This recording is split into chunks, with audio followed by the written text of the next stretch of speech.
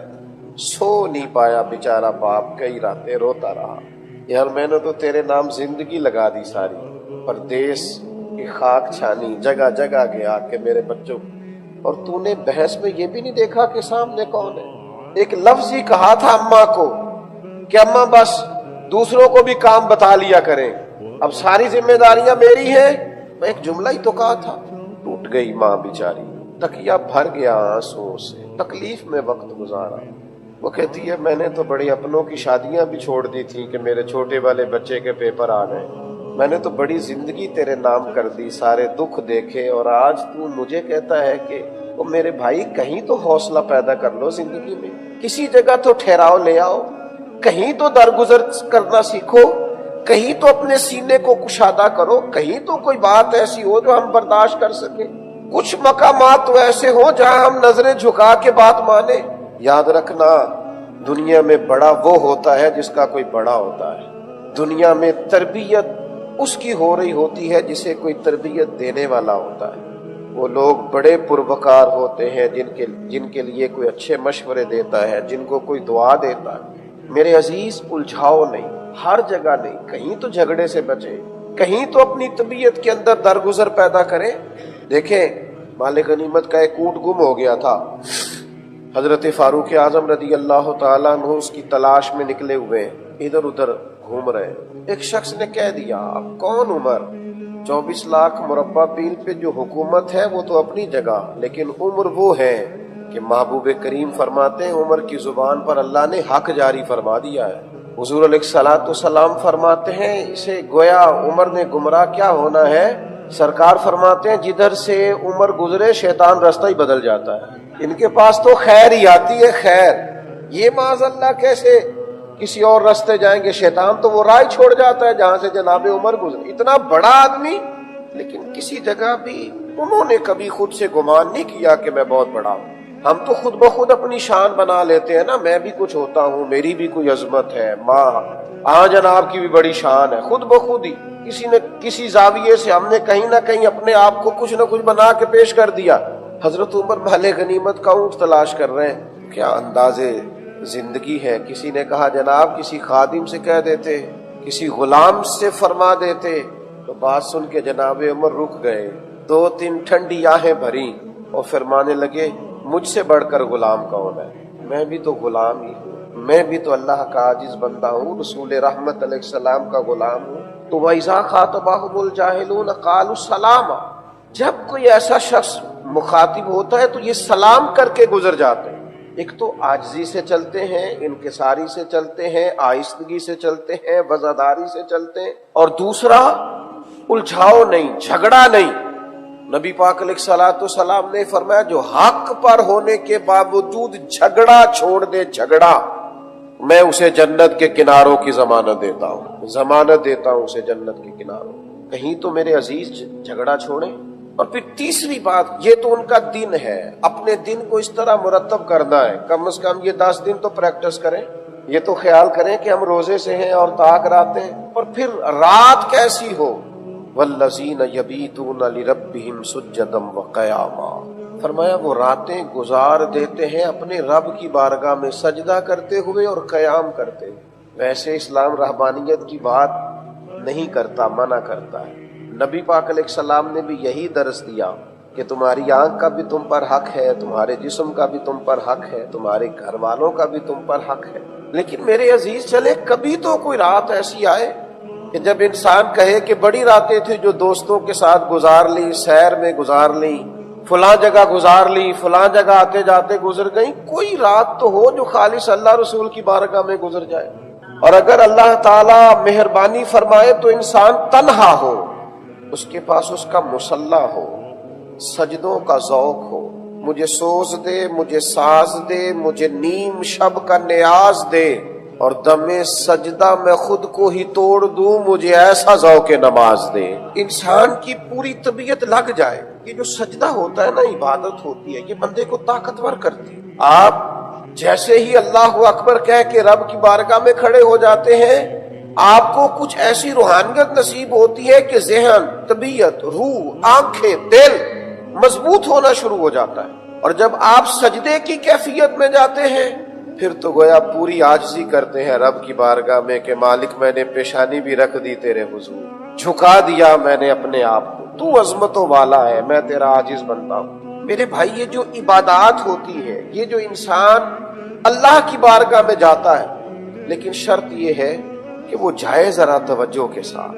میں دوستوں سے کہا کرتا ہوں کہ نماز میں موبائل سائلنٹ نہیں کریں، بند کریں، کیونکہ یہ جو سائلنٹ ہوتا ہے یہ بھی توجہ تقسیم کرتا ہے۔ اس کو چھوڑ دیں، یا تو نماز کے لیے آئیں تو کچھ دیر کے لیے گھر چھوڑ دیں، گاڑی میں چھوڑ دیں، یا کم از کم جیب میں ہو تو بند کر کے اس کو آپ نماز ادا کریں۔ ورنہ یہ اگر سائلنٹ بھی ہوگا تو پھر بھی یہ حرکت کرے گا تو اس سے بھی خلل پیدا ہوگا۔ نماز اگر آپ ذوق سے پڑھیں، شوق سے پڑھیں، آپ کی توجہ ہو، اور پھر اللہ کی بارگاہ میں سجدہ ریز ہو انسان، تو میرے عزیز وہ جو کہتا ہے نا میں بڑا بے چین رہتا ہوں اور پتہ نہیں کیا ہے، ساری نعمتیں ہونے کے باوجود مجھے سکون حاصل نہیں ہوتا، تو یہ ذرا جم کے سجدے کر کے دیکھے، یہ ذرا بھول کے لوگوں کو اپنے مالک کے حضور حاضری دے کے دیکھے۔ آپ دیکھیے نا، نبی کریم صلی اللہ تعالی علیہ وسلم پانچوں نمازوں کی امامت فرماتے، اور مصروف ترین اوقات نبی کریم کے، یعنی اللہ کے محبوب علیہ السلام نے 23 سالوں کے اندر انقلاب برپا کر دیا پوری دنیا میں، مصروف ترین اوقات، اور پھر حضور جتنا بھی کام کر رہے ہوتے تھے نا وہ سارا دین کا ہی تو کام تھا، ایک ایک لمحہ رسول پاک کا اللہ کی رضا کے لیے گزرتا۔ لیکن اس کے باوجود جب ساری دنیا سو جاتی تو سیدہ عائشہ صدیقہ فرماتی ہیں میں نے دیکھا کہ اللہ کے رسول مصلی بچھا لیتے، اور پھر ایک آیت حضور پڑھ رہے ہیں اور ساری رات ہی گزر گئی ہے، ساری رات۔ یہ صحیح مسلم میں آپ کو حدیث ملے گی، فرماتی ہے صبح میں عرض کرتی یا رسول اللہ صلی اللہ تعالی علیہ وسلم، آپ کے صدقے اللہ اگلوں پچھلوں کو معاف فرمائے گا، آپ اللہ کے محبوب ہیں، اتنی مشقت 2 رکعتوں میں ساری رات گزار دی۔ حبیب فرمانے لگے عائشہ آپ نے کہا ہے نا اللہ کے مجھ پر بڑے انعامات ہیں، تو پھر بتائیے میں اپنے رب کا شکر گزار بندہ نہ بنوں؟ یہ میرے سجدے، یہ میری عبادتیں، یہ میرا قیام تو سجدہ شکر کے لیے ہے، اس کی بارگاہ کی طرف رجوع کرتا ہوں شکر کے لیے۔ میرے عزیزو، دنیا میں سب سے طاقتور وہ شخص ہوتا ہے جس کا مصلی آباد ہوتا ہے، اسے اللہ سے خیر مانگنی آتی، اللہ سے مدد مانگنی آتی۔ آپ دیکھیے سورج چاند کو گرہن ہوتا تھا تو حضور نماز پڑھتے تھے، بارشیں نہیں ہوتی تھی تو نماز پڑھتے، کہیں کو مشکل آ جاتی تو حضور نماز پڑھتے، حتیٰ کہ جنگوں میں حضرت سیدنا صدیق اکبر رضی اللہ تعالیٰ عنہ ارشاد فرماتے کہ حضور نے بدر کے دن صفیں سیدھی کرائیں، اپنی اپنی جگہ پہ لوگوں کو تعینات فرمایا، اور کفر کا حال یہ تھا کہ وہ اونٹ ذبح کرتے رہے، گوشت بھون بھون کے کھاتے رہے، اور اللہ کے پیارے حبیب نے ساری رات مصلی پہ گزاری، حضور سجدے کرتے رہے، اللہ کی مدد کو پکارتے رہے۔ میرے عزیز، جس شخص کو چند گھڑیاں مصلی پہ بیٹھنا آتا ہے وہ اپنے مالک کے حضور اپنے حصے کی رحمت مانگنے کا سلیقہ رکھتا ہے۔ جس کو رات کو، اگرچہ جو نماز جس وقت فرض کی گئی ہے اسی وقت ہی پڑھنا افضل ہے، لیکن نوافل کے بارے میں ہمارے علماء نے لکھا ہے یہ رات کو پڑھنے افضل ہے۔ اب دیکھیے بالکل ساتھ گھر تھا نبی کریم علیہ السلام، لیکن سیدہ عائشہ صدیقہ فرماتی ہے حضور گھر میں نماز پڑھتے، دروازہ مسجد شریف میں کھلتا ہے۔ کچھ تنہائی کی عبادت، یہ اجتماعات کی عبادت بہت اعلیٰ ہے، لیکن اگر کچھ وقت ملے کہ انسان تنہا بیٹھے اللہ کے حضور حاضری دے، روئے، جو لوگوں سے دکھ کہتے ہو، دنیا داروں کو بتاتے ہو، کمزور ہوتے ہو، اور پھر اپنا راز کھول کے اپنی عزت میں بھی کمزوری محسوس کرتے ہو، اگر وہ ساری باتیں اپنے رب سے کی جائے، اللہ کے حضور کی جائے۔ میں ایک دفعہ ایک ڈاکٹر صاحب ہمارے دوست ہیں، ان کے پاس بیٹھا تھا، تو وہ دوائی دے رہے تھے ایک صاحب کو، اور ساتھ کہہ رہے تھے آپ ناراض نہ ہوئیے گا، اصل بات یہ ہے کہ دوا تو میں آپ کو دے رہا ہوں، نسخہ لکھ کے دے رہا ہوں، کھائیے، لیکن آپ کے ذہن میں نا کچھ پریشانیاں ہیں، ان کو نکال دیں، آپ اپنے دل سے وہ ساری ٹینشنیں اتار دیں تو یہ ٹھیک ہو جائے گی، ذہنی طور پر بھی آپ کا فریش ہونا بہت ضروری ہے۔ تو وہ ڈاکٹر صاحب چونکہ ان کو بتا رہے تھے، تو اب وہ جس طرح سے ہاں کر رہے تھے نا، وہ ہاں نہیں لگ رہی تھی، وہ نہ ہی کر رہے تھے، وہ کہہ رہے تھے ٹھیک ہے ڈاکٹر صاحب، جی انشاءاللہ۔ میں نے کہا میرا مداخلت کرنا بنتا تو نہیں، لیکن اگر آپ دونوں اجازت دیں تو میں کوئی بات کروں؟ انہوں نے کہا ٹھیک ہے کر لیجئے۔ تو میں نے کہا ڈاکٹر صاحب یہ دوست پریشان بھی بالکل ہے، لیکن آپ سے یہ ہاں تو کر رہے ہلکی پھلکی دل رکھنے کو، لیکن یہ کہنا یہ چاہ رہے ہیں کہ کچھ دکھ انسان کے بڑے نجی اور ذاتی ہوتے ہیں، وہ کسی سے کہے نہیں جا سکتے، کچھ دکھڑے اتنے گہرے ہوتے ہیں کہ وہ تو انسان اپنے آپ سے بھی نہیں کہہ سکتا، وہ ایسی تکالیف ہوتی ہیں کہ ان کو زبان پر کیسے لائے، وہ درد بن جاتی، وہ کرب بن جاتی، وہ زندگی میں آزمائش بن جاتی ہے، وہ بھولنے کا نام نہیں لیتی۔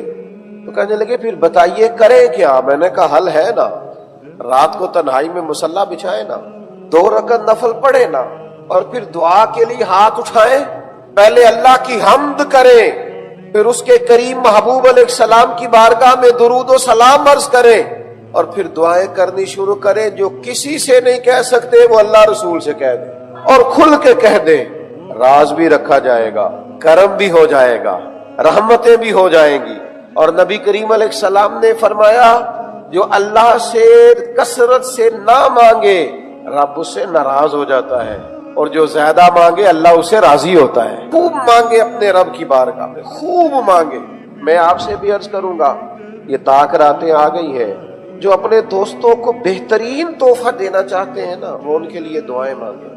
نبی کریم علیہ السلام نے فرمایا جو دعا کسی مسلمان کے لیے اس کی غیر موجودگی میں مانگی جاتی ہے وہ کبھی رد نہیں ہوتی۔ اور جب یہ سنیے گا اور یہ یاد رکھیے گا، حضور فرماتے ہیں جب تو اپنے بھائی کے لیے اس کی غیر موجودگی میں دعا کرتا ہے نا، پہلے تو یہ دیکھیے وہ بندہ مخلص کتنا ہوگا جو کسی کے لیے دعا مانگ رہا ہے اور غیر موجودگی میں مانگ رہا ہے اور بن بتائے مانگ رہا ہے۔ کسی کے سامنے آپ کہہ دیں تو ہو سکتا ہے خوشامد ہو جائے معاذ اللہ، کوئی ذاتی مقصد نکالنا ہو۔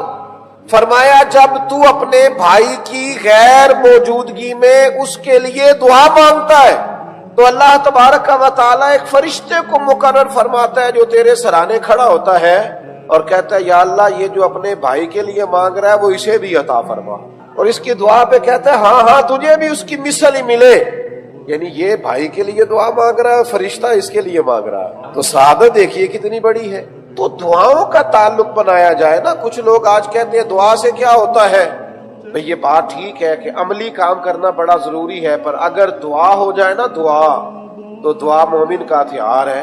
دعا سے یہ ہوتا ہے کہ رات کو اگر مدینے والے محبوب دعا مانگے تو صبح اللہ حضرت عمر کو مسلمان کر کے اسلام کو قوت عطا فرما دیتا ہے۔ دعا تو انقلاب برپا کر دیتی ہے۔ دعا اگر آپ کی طبیعت میں لگ جائے اور اگر آپ کو اللہ سے مانگنا آ جائے، آپ بھول جائیں گے لوگوں کو، آپ بھول جائیں گے دنیا داروں کو، آپ بھول جائیں گے مالداروں کو، آپ بھول جائیں گے طاقتور لوگوں کو۔ شرط یہ ہے کہ رب سے مانگنا ہے، اللہ کو منانا ہے، اس کے حضور حاضری دینا ہے۔ یہ دعائیں اپنی طبیعت کا حصہ بنائیں یار، اللہ کی بارگاہ میں عرض کرنا۔ آپ مجھے بتائیے کتنی بڑی گارنٹی دی ہے نبی پاک نے۔ حضور نے فرمایا ماں اور باپ اولاد کے لیے جو بھی مانگیں گے خدا اپنے فضل سے عطا فرمائے گا۔ اتنی بڑی گارنٹی، جو مانگو گے تم اولاد کے لیے تمہیں دیا جائے۔ تو میرے عزیز پھر اپنے بچوں کے لیے دعا مانگے نا، اور بچوں سے بھی کہوں گا آپ بزرگوں سے بھی دعائیں کرائیں، ضرور کرائیں، پر اگر اب ماں باپ سے کبھی دعا کرائیں نا، آپ کبھی بیٹھے نا چند گھڑیاں ابا کے پاس کہیں میں مشکل میں ہوں دعا کر دیں، ہلکا سے ابھی آپ کہہ کے جائیں گے تو وہ تو حد کر دیں گے تیرے لیے دعائیں مانگنے والی۔ آپ کہیں نا، وہ بابا بلے شاہ صاحب نے کہا تھا، پنجابی میں کہا تھا، چلو جن دوستوں کو سمجھ آ گئی ٹھیک ہے، جن کو نہ بھی آئی لطف ان کو بھی آئے گا۔